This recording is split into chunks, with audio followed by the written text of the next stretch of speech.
Alors, question de Claire. Je souhaiterais savoir si les formes pensées peuvent être classées par catégorie et retrouver les conséquences typiques, par exemple, maladie du foie, cancer du sein, accident de moto, etc., pour chacune des formes pensées.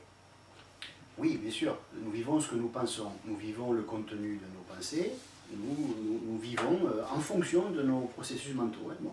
Donc il est certain que chacune de nos pensées importantes, pas une petite pensée comme ça, du genre tiens il y a un oiseau qui siffle sur l'arbre, ou il y a le soleil qui se lève, voilà. Je parle moi des pensées qui sont importantes, des pensées que nous avons qui concernent notre vie de tous les jours, des pensées que nous avons qui concernent les autres, qui nous concernent nous-mêmes, etc.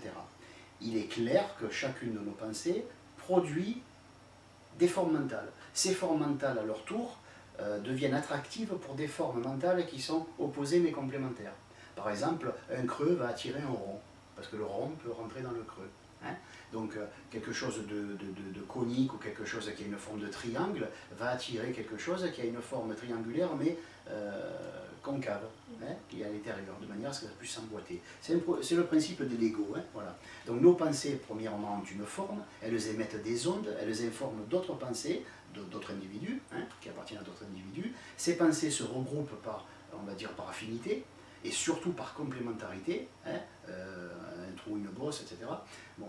Et ensuite, tout ça, ça crée, on va dire, des égrégores qui produisent des événements. Une fois qu'ils sont précipités, c'est le terme exact, une fois qu'ils sont baissés en fréquence et qu'ils ont quitté le plan astral, à ce moment-là, qu'elles rentrent dans le plan éthérique, ça crée des événements. Alors bien sûr, notre crise de foi, bon, sauf si nous avons bouffé quelque chose de passé, hein, bon, faut pas non plus exagérer, tout ne vient pas de l'esprit. Mais bon, quelque part, si on est amené à manger quelque chose de malsain, peut-être que notre train d'onde mentale a fait que nous n'avons pas pensé que le plat était passé, etc.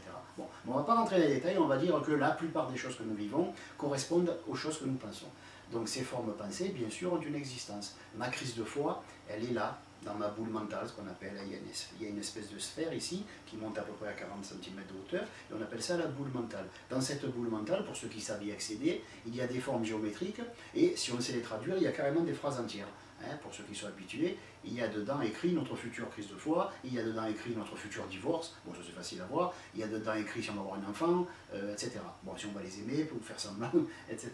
Tout est écrit dans la boule mentale, mais pas dans un futur très éloigné, dans un futur plus ou moins proche. Hein, voilà. Alors ça peut être, moi je n'arrive pas à voir au-delà de quelques semaines, mais il y a des gens qui sont plus doués que moi, ça ne m'intéresse qu'à moitié, hein.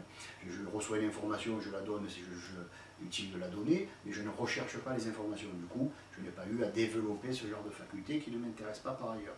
Mais c'est vrai qu'au bout de, on peut voir sur quelques semaines ce que la personne va vivre, ce qui permet de lui conseiller de faire certaines choses plutôt que d'autres, si on est proche, si la personne nous y autorise, parce que conseiller pour conseiller, hein, c'est jamais très net. Voilà.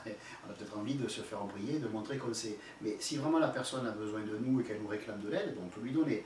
Après, avec un petit peu de, on va dire, de diplomatie. Hein, voilà.